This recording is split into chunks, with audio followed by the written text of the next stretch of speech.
Shalom and welcome to another in our series of podcasts from Temple Beth Am, a dynamic center for conservative Judaism in Los Angeles. This is a recording of a Shabbat sermon by Rabbi Cantor, Hilliary, Chorny. I want to say a few words about keva and kavanah. Since the very, very beginning of rabbinic discourse, there has been a value tension. And a value tension is when there are two great things, neither of which is diminished by the other, each of which is held highly by a person or a community, but those two things are in tension with each other.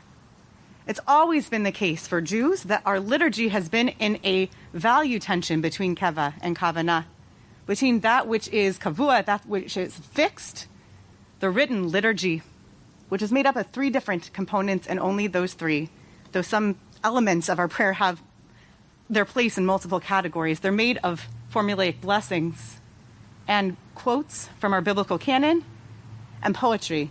That's it. All three of those things together, and sometimes they come together and overlap, they make up a fixed liturgy, and we have a commitment to say them.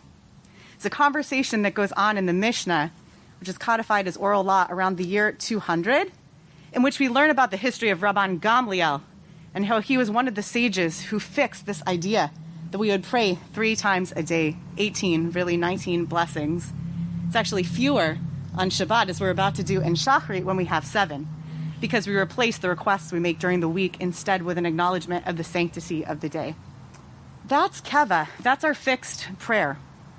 And in the 4th chapter of Mishnah Brachot, we learn about Rabban Gamliel's fixing of these 3 times a day of prayer, when we ought to come and stand before God. And then immediately Rabbi Eliezer's wisdom is brought to respond. And what does he say? Ha'oseh tefilato keva. The one who makes his tefillah, their worship fixed, ein tefilato tachanunim. Their tefillah, which was also, technically speaking, the word for the Amidah, those 18 blessings, about which in the previous sub-Mishnah we were talking about with Rabban Gamliel. If you make your tefillah fixed, it is not a tachanun.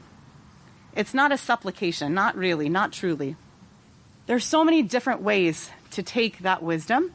The Bartenura, in commenting on the Mishnah, says that what that means for somebody who is osei tefilato keva, who's making their prayer fixed, why would that not be a true supplication before God?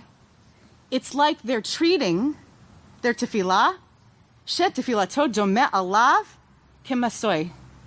It's like a burden to them. It's like they carry it around. It's heavy. It's burdensome to be fixed.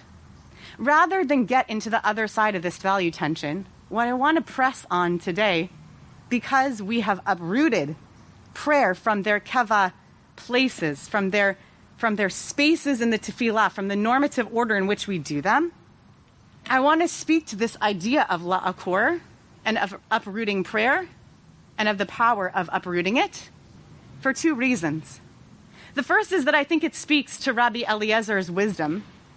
It just does. To unkeva, to opposite of fix your tefillah, is to give it some new flavor, is to add into it, and this is probably not at all what he meant, hafucha or nafuch, whatever we're calling this on the field, flipped. I don't think that's what Rabbi Eliezer imagined. I do think it means to unburden.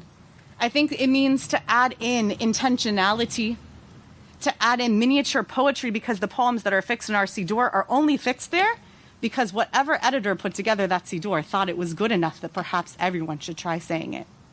So why not put your own poetry into your prayer? But the second thing that I want to say is that la'akor, to uproot, has within it this idea of ikar. And that is my drash that I give to you as a kavanah as we go into Shacharit. It contains this idea of essentiality, of essential nature of prayer. When you uproot something, you get to its ikar, you get to its essence. And what I want to offer to you is what I offer often in my liturgical classes here when I teach Siddur, when I teach Machzor, which is that the more that you understand the nature of what was meant by fixed prayer, the more you understand that Musaf can be done any time of day, according to the fixed halachic system of times to pray. The more you understand that as we go into Shacharit now, we're still within the fixed time to do it. the more that you understand that even though we fixed Besukei de Zimra as a prelude to prayer, they're actually just pieces of our gorgeous poetic biblical canon and can be said and could be said and should be said with new flavor, the more empowered you are as a worshiper, the more empowered you are as a Jew, the more you can claim this tefillah as being your own. And I think that makes it a tachanun. It makes it a real supplication. So I give that to you as a way of going into this upside down prayer, of continuing going into the shacharit as we go forward. Not to give up the keva, but to know it so well, to be so literate in it, to claim it so much that you feel that you can be la'akor. You can uproot it to get to the essence of it. You have been listening to another in our series of podcasts from Temple Beth Am, a dynamic center for conservative Judaism in Los Angeles. If you enjoy these podcasts, we invite you to write a review on the Apple Podcast site or wherever you get your podcasts. For more information about Temple Beth Am Los Angeles, go to tbala.org.